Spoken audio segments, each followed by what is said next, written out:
네, 오늘 영생에 들어가려면이라는 제목으로 읽은 본문을 가지고 함께 은혜를 나누겠습니다. 저희가 올 한 해 연간 계획을 처음 세우면서 매주마다 이제 오후에 프로그램을 좀 달리 했습니다. 첫 주는 우리가 특강을 듣기로 했고, 또 둘째 주는 운영위원회가 있고, 셋째 주는 이제 지역 전도를 하자고 이렇게 결정을 했었습니다. 그래서 오늘 오후에 저희가 이제 날도 좀 풀리고 그동안 날이 좀 추워서 밖으로 이렇게 전도하러 가기가 참 쉽지 않았는데 지역 전도를 나가려고 합니다. 식사를 함께 하고 모여서 또 이제 찬양도 하고 기도도 하고 그렇게 하고 나서 주보와 전도지를 들고 좀 전도하러 나가겠습니다. 여러분, 전도가 참 쉽지 않습니다. 전도가 쉬우신가요? 예, 전도가 쉬운 분도 있는 것 같아요. 근데 저는 대학생 때 CCC라는 선교 단체에 이제 들어가다 보니까 대학 4년 동안 거의 매일 전도했습니다. 이제 1, 2학년 때는 저학년 때는 선배들한테 붙잡혀서 끌려가서 이제 전도를 했고, 또 고학년이 뭐 3, 4학년이 되다 보니까 후배들의 눈이 있어서 전도 안 할 수 없어서 이제 본을 보인다고 전도하고 이제 그렇게 했습니다. 아무튼 20대 때 이렇게라도 전도를 했으니 참 감사한 일입니다. 지금 목회를 하고 있으면서 그때의 경험이 저에게 참 큰 경험이 되고 있는 것이죠. 거의 매일 이제 두세 명씩 사람들을 만나서 사역리를 전하고 이렇게 복음을 전했으니까 제가 전도한 사람만 해도 이렇게 생각해 보면 꽤 됩니다. 그런데 그렇게 전도를 많이 해도 매번 전도하기가 참 쉽지 않았습니다. 그래서 비 오는 날이 좋았습니다. 비 오는 날은 전도가 없었거든요. 전도 모임이. 제가 보니까 오늘도 비가 올 것 같습니다. 왠지 모르게. 전도하기가 쉽지 않지만 복음을 전할 때 맛보는 특별한 은혜가 있었습니다. 흔치는 않지만 복음을 듣고 영접 기도까지 따라 하시는 분들을 만나면 그날은 정말 기분이 좋았습니다. 내가 한 영혼을 참 구원했다, 한 영혼에게 영접 기도 시켰다라는 이 기쁨, 이제 성령이 주시는 기쁨이죠. 그 기쁨이 참 특별했던 것입니다. 전도하다 보면 참 별사람 다 만납니다. 어떤 사람은 저를 완전히 광신자 취급하고 제 앞에서 욕까지 하면서 이제 불쌍하다는 듯이 혀를 이렇게 차면서 이제 떠나갑니다. 대부분은 무시하고 듣지 않았습니다. 심지어 강한 알레르기 반응을 보이는 이제 사람들도 있었습니다. 어떤 전도하다 보면은 이단을 만나서도 제가 이단에게 설득당하기도 하고 뭐 이런 일도 있었습니다. 그런데 간간히 복음에 반응하는 사람들이 있었습니다. 오늘 본문에 나오는 이 부자 청년은 제가 전도할 때 만났던 그 사람들을 생각한다면 굉장히 좋은 반응을 보인 사람입니다. 그는 오늘 본문에 보니까 어떻게 합니까? 스스로 주님 앞에 나아왔습니다. 여러분, 이 동일한 내용을 다루고 있는 이제 동일한 내용이 마가복음 10장과 누가복음 18장에 나오는데, 마가복음 10장에 보면 예수님께서 길 가실 때에 이 청년이 달려왔다고 표현하고 있습니다. 주님께 막 달려와서 그리고 그 주님 앞에 무릎을 꿇었습니다. 여러분, 이런 태도로 볼 때 그는 굉장한 갈급함이 있었고 간절함이 있었던 사람이라는 것을 우리가 보게 됩니다. 자, 오늘 본문 이해를 위해서 이 청년에 대해서 우리가 좀 더 많은 이해를 할 필요가 있습니다. 동일한 사건을 다루는 누가복음 18장에 보면 이런 기록이 있습니다. 누가복음 18장 18절에 보니까 그는 관리였다라고 합니다. 관리. 여러분, 이 관리는 아마도 회당의 관리였던 것으로 봅니다. 마치 우리가 잘 아는 회당장 야이로와 같은 그런 인물이었을 것입니다.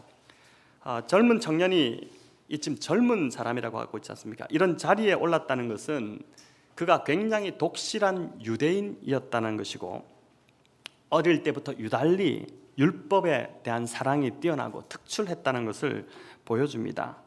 그의 대답에서도 마가복음에 보면은 뭐라고 얘기하냐면은 저는 어릴 때부터 계명을 다 지켰나이다, 이렇게 이제 대답을 합니다.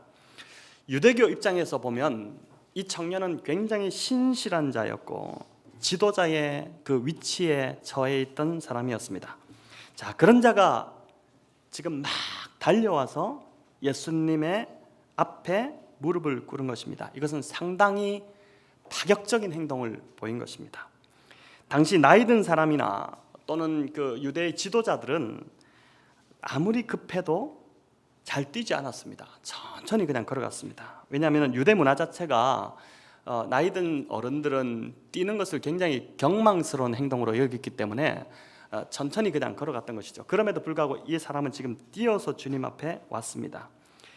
자기를 지금 바라보고 있는 다 알 거잖아요. 저 사람 해당해서 일하는 그 분인데 이렇게 하면서 다 알 건데 자기에 대한 기대치도 있지 않습니까? 그런데도 불구하고 그 유대교에 속한 사람들의 유대인들의 눈을 생각했다면 도저히 할 수 없는 일이었죠.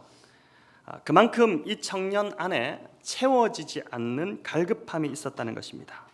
그래서 사람 체면 생각하지 않고 자신의 존재에만 오로지 집중한 것입니다. 자기 영혼의 갈급함에 그가 정직하게 반응한 것이죠. 또 그는 부자였다고 합니다. 돈이 많았습니다. 돈이 있는데 아쉬울 게 뭐가 있겠습니까? 그럼에도 그가 주님 앞에 달려와 무릎을 꿇었다는 것은 그가 가진 재물이 그의 공허함을 채워주지 못했다는 것입니다. 그는 젊었고 또 명예도 지위도 돈도 학식도 다 가졌지만 그러나 그 모든 것들이 자신의 내면의 갈증을 해결하지 못한 것입니다. 마가복음 10장 21절에는 예수께서 그를 보고 사랑하사 이런 표현이 나옵니다. 예수님께서 이 젊은 청년을 사랑하셨다는 것이죠. 왜 그러셨을까? 다른 사람들과 달리 당시에 바리새인들 얼마나 가식적이었습니까? 근데 이 청년은 자신의 내면의 문제에 솔직했기 때문입니다. 그 내면의 공고함을 숨기지 않고 그대로 드러내려고 했던 것입니다. 그거를 해결하고 싶었던 것입니다. 오직 자신의 내면에 집중하는 그 모습을 주님이 보시고 참 귀히 여겨주시고 그 청년 역시 이제 곧 얼마 남지 않으면 주님이 십자가를 지실 텐데 그 십자가를 지시는 그 십자가의 은혜로 이 청년도 구원받기를 바라셨던 것이죠. 오늘 우리가 전도하러 나가서 이제 여러 사람들을 만날 텐데 이런 사람 만나면 얼마나 좋겠습니까? 그러나 이 부자 청년은 딱 여기까지만 좋았습니다. 이런 갈급함을 가지고 주님 앞에 나왔음에도 불구하고 결론적으로 그는 오늘 이 본문의 이야기를 보니까 영생을 얻지 못하고 돌아갑니다. 그는 분명히 영생의 문제에 대해 깊은 관심이 있었습니다. 그가 주님 앞에 나와서 가장 먼저 물었던 질문이 뭐냐면은 내가 어찌하여야 영생을 얻겠사옵나이까? 이 질문이었거든요. 이 질문을 했다는 것은 그가 영생을 가지지 못했다는 의미입니다. 그렇기에 부와 명예와 모든 것을 다 가지고 있었음에도 영혼의 갈증이 계속해서 아침에 눈을 뜨면 그 마음 안에 찾아왔던 것이죠. 무거운 마음, 뭔가 해결되지 않는 마음. 파스칼이 말한 대로 하나님만이 채우실 수 있는 그 공간이 채워지지 않았기 때문에 허전하고 공허했던 것입니다. 자, 영생에 대한 갈급함을 가지고 나왔지만 그가 왜 영생을 얻지 못하고 돌아갔을까요? 오늘 본문을 통해서 우리가 두 가지 이유를 좀 살펴보고자 합니다. 우리 또한 신앙생활을 하면서 영적인 갈급함이 있지만 여전히 채워지지 않고 공허하다면 이 두 가지 문제가 내게 없는지를 우리도 동일하게 좀 살펴볼 필요가 있는 것입니다. 말씀의 거울 앞에서 우리 자신을 이렇게 비춰볼 필요가 있는 것이죠. 자, 이 청년이 영생을 얻지 못한 첫 번째 이유는 자신이 하나님께 죄를 지었다는 인식이 없었습니다. 하나님 앞에 자신이 죄인이라는 인식이 없었다는 것입니다. 쉽게 말하면 나 정도면 괜찮다고 생각한 것입니다. 11조도 내고 감사헌금도 꼬박꼬박 드리고 교회 봉사도 일을 맡아서 열심히 하고 가정도 잘 돌보고 이 정도면 괜찮지 않을까 이렇게 생각한 것입니다. 그런데 어떻습니까? 마음은 여전히 공허하고 무엇인가 채워지지 않지 않았습니까? 감사와 기쁨이 사라지고 말씀을 들어도 별 은혜가 없지 않습니까? 어떻게 하면 영생을 얻으리까? 라는 이 청년의 질문에 주님은 쿨하게 한마디 하셨습니다. 17절입니다. 우리 같이 한번 읽어볼까요? 네가 생명에 들어가려면 계명들을 지키라. 네가 생명에 들어가려면 계명들을 지키라. 영생을 얻기 원하느냐? 그렇다면 계명들을 지키라는 것입니다. 자, 여러분, 만약 여러분이 주님의 입장에서 이 자리에 이 사람의 질문을 받았다면 여러분은 뭐라고 대답하셨겠습니까?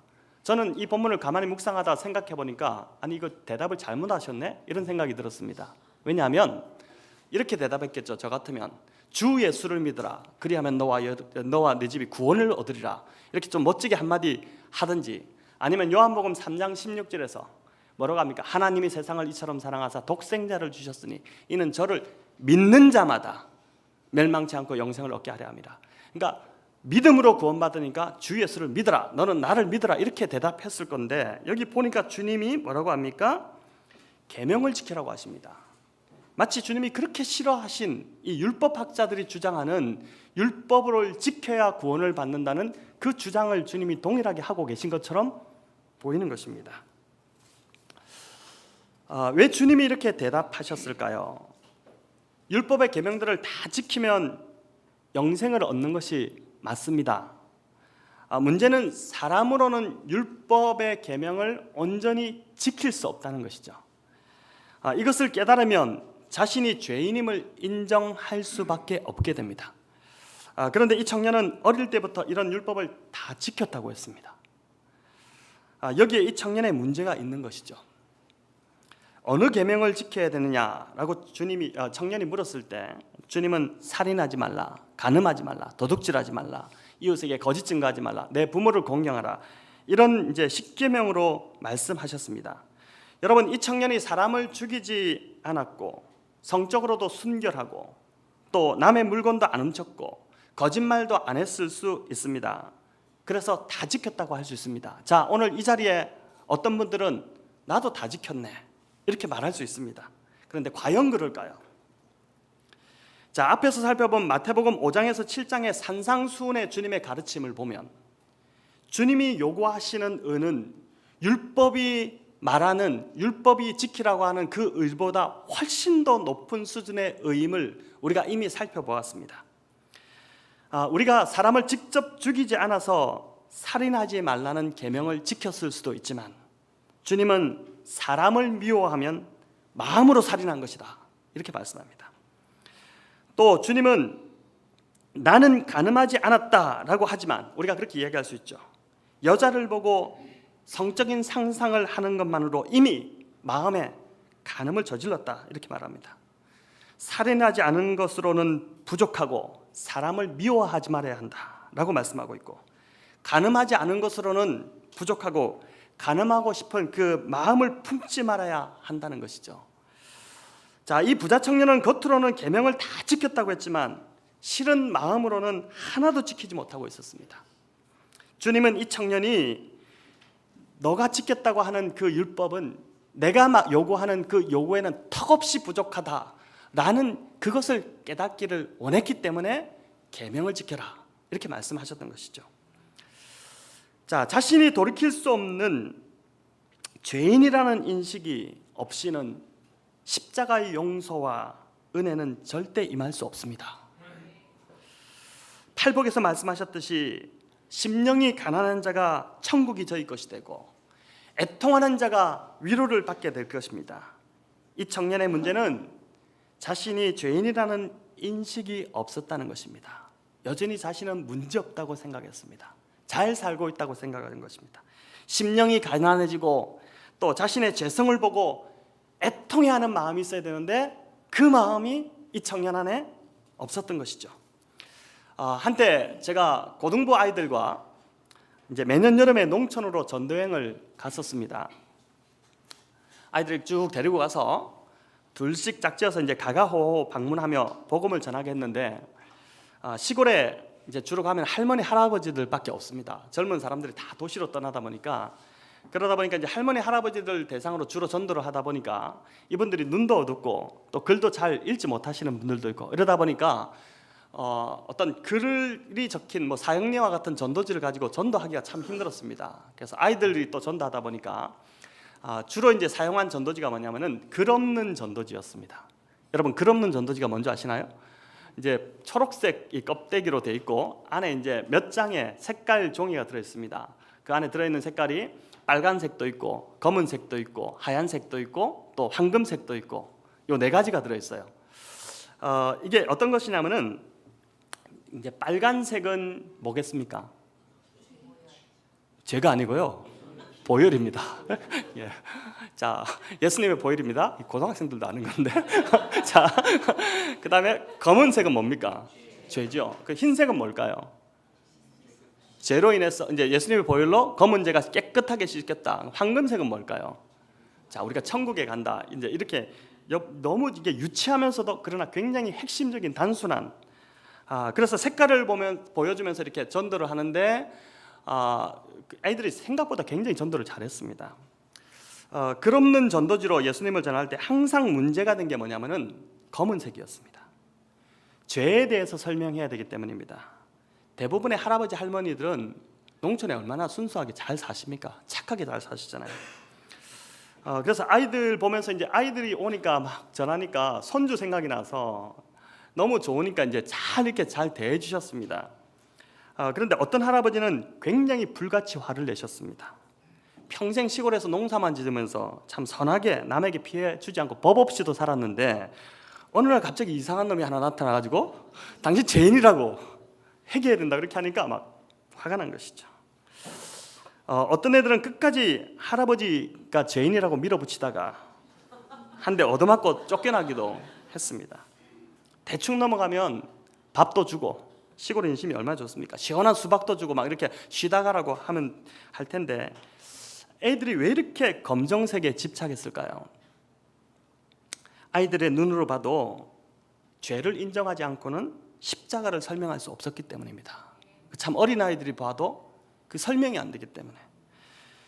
그런데 전도하다가 아이들이 바뀝니다. 3일 동안, 보통 3일 갔거든요. 2박 3일 갔는데 검은색을 그 죄를 설명하다 보면 아이들이 자신 안에 있는 죄성을 보기 시작하는 것입니다. 그래서 복음 전하다가 자기가 웁니다. 할아버지 할머니한테 복음 전하다가 그 검은색 설명하다가 자기가 울어요. 죄인됨에 대한 인식이 생겼기 때문입니다. 한 번은 초창기인데 삼천포로 아이들 데리고 전도여행을 갔습니다. 채은이라는 아이, 우리 김미영 집사님 딸인데 이 아이가 여학생이었습니다. 그때 고2인가 그래 됐는데 한 그 할머니 집에 가서 할머니 혼자 사셨어요. 나이가 많으신, 그 당시 제 기억으로 80이 넘으신 할머니였는데 그 할머니에게 복음을 전하다가 이 아이가 한 2시간 정도를 막 이 복음을 안 들으시려고 하니까 막 설득도 하고 그렇게 하면서 그 복음을 전한 겁니다. 근데 전하다가 영접기도 하고 나서 그 할머니도 울고 이 아이는 펑펑 울고 그 뒤에서 중보기도 하던 아이들까지도 막 울고 불고 뭐 난리도 아니었습니다.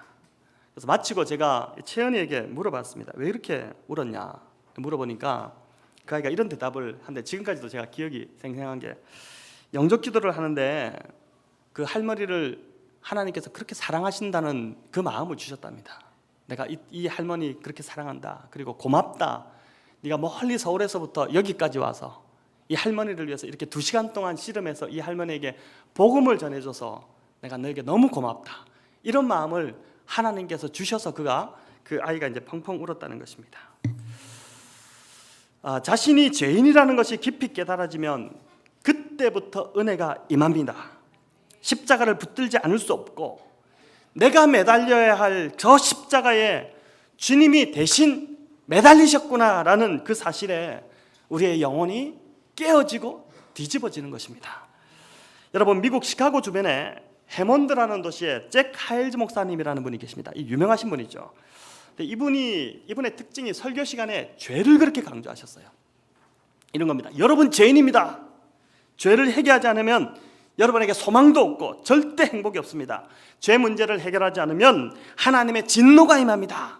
막 이렇게 매주 이게 귀에 못이 박힐 정도로 매주 이렇게 설교를 하니까 어느 날 그 말을 듣기 싫었던 한 청년이 권총을 들고 강대상으로 뛰어올라가지고 목사님 쏴 죽이겠다고 이렇게 소동이 벌어진 것입니다. 여러분, 그 이후에 이 교회가 변화가 일어났는데 강대상에 방탄 유리가 설치된 겁니다.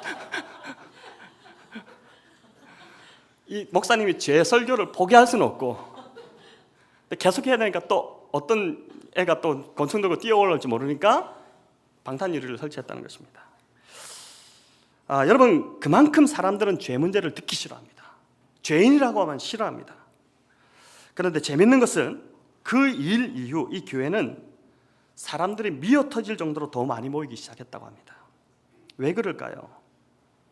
하늘의 은혜가 임하는 것은 자신이 죄인이라는 깊은 자각이 일어날 때 임하기 때문입니다.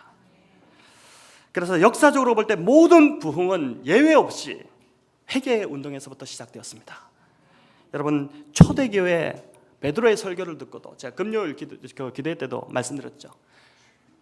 초대교회가 시작된 것도 결국은 회개하면서 시작되고, 회개하며 모인 3,000명, 5,000명이 교회를 이루게 되었고, 여러분 스코틀랜드의 부흥도 그렇고 이 땅의 평양 대붕 1907년에 일어났던 그 부흥도 어떤 부흥이었습니까? 주여 제가 추악한 죄인입니다. 길선주 장로로부터 시작된 자신의 죄를 토해놓은 그 한 사람으로 그 물고 같아져서 모든 사람들이 자신의 죄를 회개하며 계속해서 밤낮이고 뒹굴면서 하나님 앞에 회개했던 그 회개로부터 바로 부흥이 시작되었지 않습니까? 여러분, 나는 정말 죽을 수밖에 없는 죄인입니다. 추악한 죄인입니다. 주님 저를 용서해 주십시오. 이런 고백하는 사람 위에 하늘이 열리고 은혜의 소낙비가 쏟아질 수밖에 없는 것입니다. 여러분, 어제 아내의 사촌 동생이 갑자기 여동생이 이제 방문을 해서 점심을 같이 먹고 도담에서 차 마시면서 이야기하다가 제가 참 귀한 깨달음이 있었습니다. 좀 나누고 싶은데, 이 부부가 큰 시련이 있었는데 그때 이 너무 힘들다 보니까 이 사촌 여동생이 이제 마음이 주체가 안 돼서 병원에서 이제 이 남편이 좀 어떤 상황, 지금은 이제 회복이 됐는데 상황이 있어서 그 감당할 수 없는 상황이 밀려오니까 병원에서 나오다가 십자가가 보이니까 그냥 들어가서 거기서 펑펑 울었답니다. 하나님 살려달라고, 하나님 도와달라고 펑펑 우는데 한참을 울고 있는데 옆에 와서 누가 이렇게 툭툭 치더래요. 눈을 들어 보니까 목사님인 줄 알았는데 신부님이 이렇게 서 있더랍니다. 번지수를 잘못 찾은 거죠. 십자가 보고 교회인 줄 알고 들어갔는데 성당이었던 것이죠. 그런데 그 신부님에게 굉장히 큰 위로를 받으면서 이 동생이 본래 크리스찬이었는데 남편과 함께 천주교로 개종을 한 것입니다. 상황이 진짜 참 특이하고 재밌어서 이야기를 계속 들으면서 천주교에 대해서 묻기 시작했어요.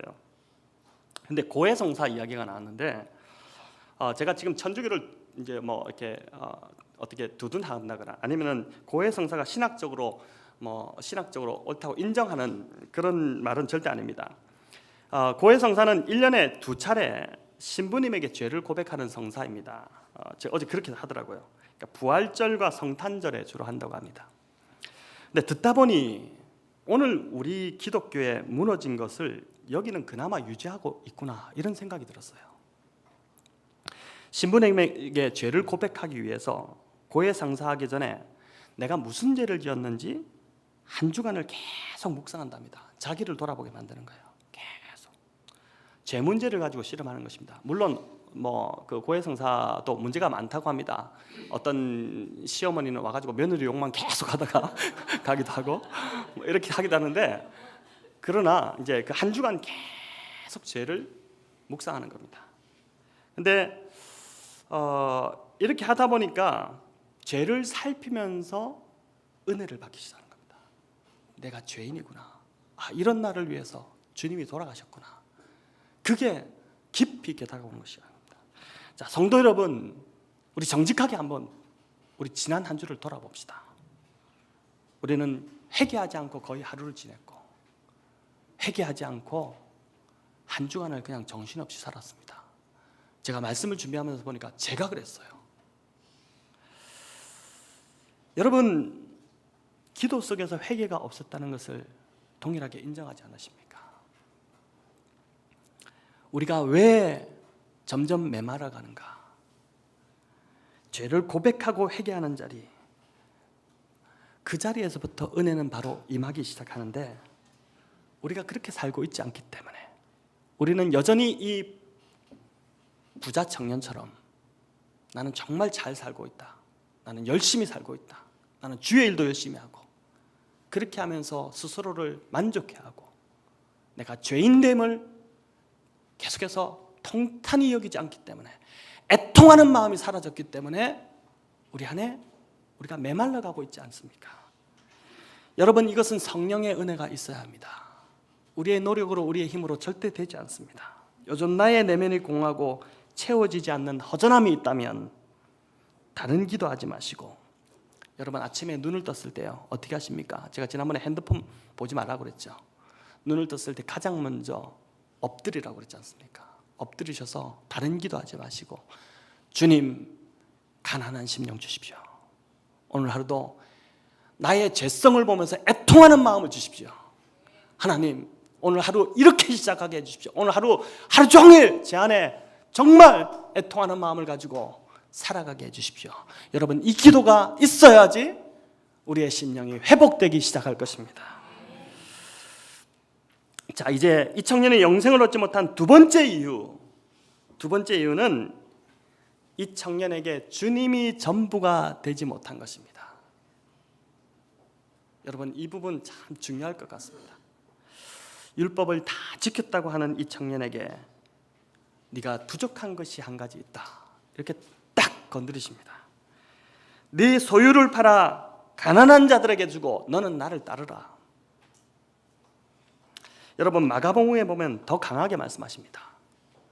내게 있는 것 다 팔아 가난한 자들에게 다 주라. 그리고 너는 나를 따르라. 내게 있는 것 다 팔아서 가난한 자들에게 주고 너는 나를 따르라. 여러분, 이 말을 듣고 부자 청년은 근심하며 주님을 떠나갔습니다. 그가 가진 재물이 많았기 때문이라고 성경은 기록하고 있죠. 여러분, 이것은 진짜로 재산 다 팔아서 주라는 뜻이라기보다는 일종의 테스트입니다. 이 청년을 향한 주님의 테스트죠. 이와 비슷한 테스트를 거쳤던 한 사람이 있습니다. 바로 아브라함입니다. 여러분, 하나님께서 아브라함에게 100살에 기적적으로 주신 아이, 얼마나 귀엽고 얼마나 사랑스럽습니까? 이 아이를 어느 날 하나님께서 나타나셔서 아들 이삭을 나에게 제물로 바치라, 이렇게 말씀하십니다. 그런데 그것도 번제물로 바치라는 것이었습니다. 여러분, 창세기 22장에 이 내용이 나오는데 번제물이 어떤 제물인지 압니까? 다 태워서 드리는 제물입니다. 그런데 그냥 태우는 것이 아니라 제물을 잡는 자가 칼을 들어서 제물을 각을 뜨는 겁니다. 토막토막 다 잘라내는 것입니다. 여러분, 이 아버지가 아들을 바치는 것도 힘든데 이 아들을 다 토막토막 내서 하나님께 번제로 태워드리라니까 이게 지금 가능한 소리입니까? 우리는 못하겠죠. 저는 못합니다. 저는 도저히 못할 것 같습니다. 근데 아브라함이 3일 길을 걸어갑니다. 아들을 데리고 가죠. 산에 올라갈 때 아들이 묻습니다. 아버지, 재물이 어디 있습니까? 나무와 불은 여기 있는데. 그리고 올라갑니다. 그리고 아들을 묻고 칼을 들어서 내리치려고 할 때 어떻게 됩니까? 하늘에서 소리가 들리죠. 다급한 하나님의 음성이 들립니다. 아브라함아, 아브라함아, 이 아이에게 내 손을 대지 말라. 그에게 아무 일도 하지 말라. 네가 네 아들 네 독자까지도 내게 아끼지 아니하였으니 내가 이제야 네가 나를 하나님을 경외하는 줄을 아노라. 여러분, 하나님께서는 아브라함에게 이 아들 이삭 대신에 한 수량을 나무에 걸리게 하셔서 그 양을 예비하셔서 그 양을 잡아서 하나님께 번제로 드리게 하셨습니다. 성도 여러분, 여기서 아브라함이 제물로 드린 하나님이 예비하신 이 수량이 누군지 아십니까? 바로 예수 그리스도십니다. 아브라함은 직접 드리지 않았고 마음으로만, 곧 직전까지만 마음으로만 드렸지만 하나님 아버지께서는 저와 여러분을 위해서 그 아들을 십자가에서 처참히 내어주셨습니다. 저와 여러분의 죄값을 위해서 아들을 죽이신 것입니다. 그리고 오늘 이 시간 저와 여러분에게 이 본문을 통해서 말씀하십니다. 내가 전부를 주었으니 너도 나에게 전부를 주지 않으렴. 성도 여러분, 영생은 주님이 내 인생의 전부가 되는 것입니다. 나의 최고의 우선순위가 그분이 되지 않고는 구원이 임할 수가 없는 것입니다. 여러분, 구원은 절대 가볍지 않습니다. 그래서 천국은 숨은 보화를 발견한 자가 자신의 전부를 팔아서 그 밭을 사는 자와 같고 값진 진주를 발견한 상인이 자기 것을 가진 것 다 팔아서 그 진주를 사는 것과 같다라고 했습니다. 왜 이렇게 전부를 다 팔아서 살까요? 그만큼 가치가 있기 때문입니다. 내 것을 다 주고 살아도 이것을 붙잡으면 되기 때문입니다. 여러분, 우리가 그 모든 것을 다 받고서라도 정말 놓치지 말아야 할 분, 그분은 바로 예수 그리스도이십니다. 숨겨진 보화와 같이 그분 안에 모든 것이 다 있습니다. 여러분, 골로새서 2장 2절에서 3절 우리 같이 한번 읽어봅니다. 이는 그들로 모든 풍성함과 하나님의 비밀인 그리스도를 깨닫게 하려 함이니 그 안에 지혜와 지식의 모든 보화가 감추어져 있느니라. 또 에베소서 1장 3절 찬송하리로다 하나님 곧 우리 주 예수 그리스도의 아버지께서 그리스도 안에서 하늘에 속한 모든 신령한 복을 우리에게 주시되. 여러분, 빌립보서 4장 19절 같이 있습니다. 나의 하나님이 그리스도 예수 안에서 영광 가운데 그 풍성한 대로 너희 모든 쓸 것을 채우시리라. 여러분, 이뿐 아닙니다. 생명이 주께 있고 능력이 주께 있고 소망이 주께 있고 기쁨과 평안이 주께 있습니다. 여러분, 그렇기 때문에 우리는 그 모든 것을 다 바꾸더라도 우리가 정말 절대 놓치지 말고 붙들어야 될 분은 바로 예수 그리스도 그분이십니다. 여러분, 이 부자 청년은 실패했지만 아브라함처럼 주님이 요구하실 때 그 말씀에 굴복하는 저와 여러분 되시기를 주님의 이름으로 축원합니다. 여러분, 이 부자 청년이 왜 실패했습니까? 재물이 그의 공급자라고 생각했습니다. 그거 놓치면 안 될 것 같았습니다. 너의 공급자가 누구냐? 네 인생 지금 누가 움직이고 있느냐? 너냐? 아니면 나냐? 여러분, 이 음성 앞에 여러분 응답하셔야 됩니다. 여기서 구원이 결판납니다. 여러분, 여기서 여러분 안에 영생이 있는지 없는지가 결판이 납니다. 내 인생 누가 움직이냐? 너냐? 아니면 나냐? 여러분, 주님이십니다. 여러분, 아니 그렇게 대답하시면 좋겠어요. 주님이 내 인생을 움직이십니다. 주님이 공급자이십니다. 주님, 내가 그래서 내 전부를 드리겠습니다. 내 전부를 걸고라서도 주님을 얻겠습니다. 내가 주님만 구하겠습니다. 여러분, 이렇게 응답하시는 저와 여러분 되시기를 우리 주님의 이름으로 축원합니다.